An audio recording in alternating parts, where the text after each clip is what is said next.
The Center for Disease Control recently reported that every 30 seconds, an American dies from heart disease. That equates to 1 in 4 citizens dying from heart disease each year. Increased obesity rates, cardiovascular disease, psychological problems, childhood spectrum disorders are all on the rise. It isn't difficult to see how these struggles have made their way to media powerhouses. Also gaining widespread attention is the transition of Eastern medicine and Western culture. Western medicine's approach to heart disease would include a prescription medication such as Coumadin or Lovenox. The American Heart Association would also recommend diet and exercise. Eastern medicine's approach would be consuming whole food products, eating in-season foods such as winter squash or lotus seeds. The Kushi Institute would also recommend acupuncture or Reiki and a whole food supplement. Now, as a society, medicine seems to focus more on the solution or the symptom rather than the whole person or the true etiology of the disease. Rather than assuming that your physician knows the best answer and it coming from a chemical compound, I believe that the best way to fight these diseases is to remain in control of your health and ask questions, become your own advocate.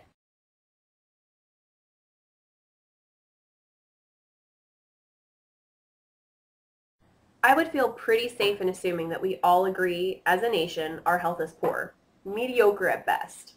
60 years ago, according to the National Institute of Health, people were unfamiliar with cardiovascular disease and heart disease was, but today we're able to identify the risk factors around cardiovascular disease as well as other dire diseases that may lead us to an early death. So history shows us that before a dominating pharmaceutical industry that we were able to utilize the resources of the land and fight off disease. Now, according to the Kushi Institute, who specializes in Eastern medicine and alternative therapies, they suggest that Qi and Yin and Yang are all factors in fighting disease. So I want to take a couple minutes and talk about these terms. Qi is an energy force in all living things. Very simply put, very simply understood. Yin and Yang are opposites. So examples of this would be night and day, north and south, male and female, and it can be used to describe internal body conditions such as alkaline and acidic. So Western medicine physicians, just to kind of give you some background information, generally only receive 4 hours of nutritional training during their entire medical school experience. So that may be a little surprising to you because we're going all in here and we're relying on our physicians to be our guide and our resource to fight off disease and to live longer and to have healthy lifestyles, and yet they only have 4 hours of nutritional training. So we're really relying on chemicals to do the work for us. So instead of taking a look at the etiology of the disease, where it's coming from, why it's happening, we're really focusing more on the solution. So now that I've given you some background information, I want to take some time to talk more about these problems and then offer you some solutions.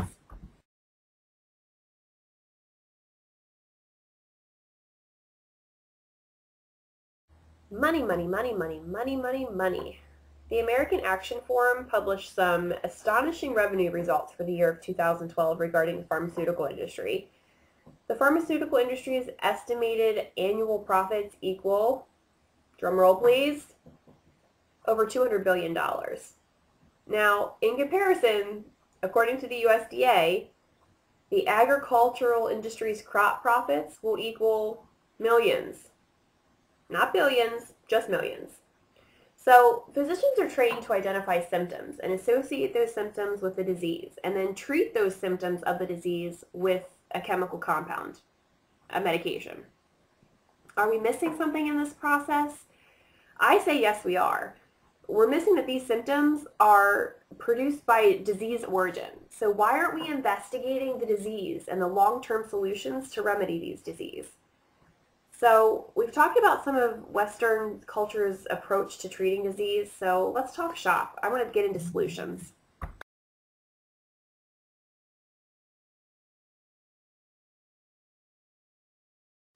As patients, we all face medical challenges, and I believe that the solution, simply put, is self-advocacy. being your own advocate, asking those difficult questions to your physicians, patients not solely relying on modern medicine to cure them. There are more solutions out there than what Western medicine offers, and we need to start asking questions regarding side effects, short and long term, as well as other treatment opportunities. Every prescription has a side effect. You know this, and so does the Center of Disease Control. My question is, are we helping our body or are we helping our disease when we take these prescription medications? We're introducing these exotic compounds in our body, and does our body really know what to do with them? Do we fully understand the long-term consequences of these prescription medications? Clinical trials are 10 or 20 years, sometimes longer, but we're living 80, 90 years. So do we fully understand what the long-term side effects are? Eastern medicine has survived for thousands and thousands and thousands of years, and this is relying on no processing, and it's using our resources around us, using what's on our land, and it's been with proven results.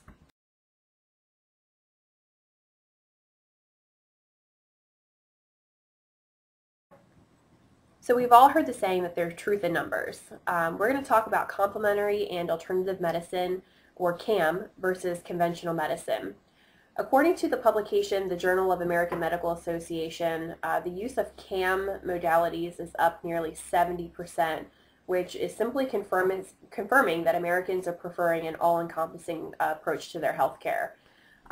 Conventional medicine includes allopathic treatments, or what the NIH describes as mainstream medicine, and simply put, it involves examining the patient, treating the symptoms with medications, and following up on the patient's condition after being on prescription medications after an allotted time. Whereas complementary and alternative medicine is use of modalities such as yoga, acupuncture, massage, melatonin, and even probiotics. All of this can be found in JAMA publications from this year and previous years as well. So we find that more money is being spent on complementary and alternative medicine, and this really is suggesting that people are going the way of CAM versus traditional Western modalities, and we're willing to spend more money as a consumer and go outside of mainstream medicine to really capture that optimal health and wellness. So these are just a few of the distinguished differences between CAM and conventional medicine. I'm going to share with you some really staggering statistics when it comes to our current way of health, our current viewpoint of the world of medicine, and some of its consequences.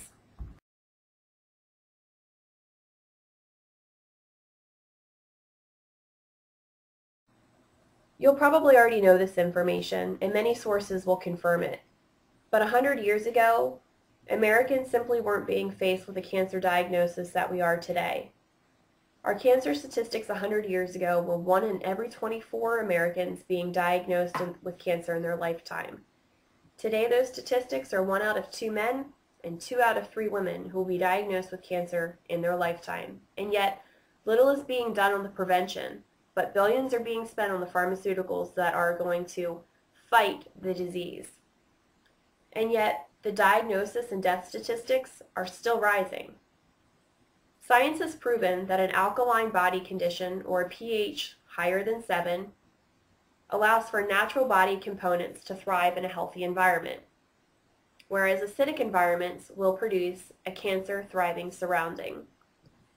A raw foods publication gives an interesting look into the inside detailings of the body, and I quote, "When you are not consuming sugar of any kind, eating foods that cause fermentation or acidity, such as dairy or meat, cancer cells cannot live. You are starving it. So when pH levels are at 8.5 or higher, cancer cells simply cannot live." End quote. If you remember anything from chemistry, you'll know that chemical reactions will change the pH of an organism. So will pharmaceuticals produce a cancer-friendly environment, or will it create a barrage of bane within the body? I'll tell you one thing, it's not going to help fight the cancer. It'll produce harsher conditions for the body to fight off affliction of any kind, and it's going to do so by compromising the immune system further. So now that I've shaken your boots a little bit, I challenge you to ask questions. Be independent. Look at the big picture before consenting to any treatment. Just because it was done in the recent past, just because it has a fancy label and everyone's taking it and it's on every TV channel possible, doesn't secure confidence that it has or that it will continue to evade or prevent poor conditions not yet known to science.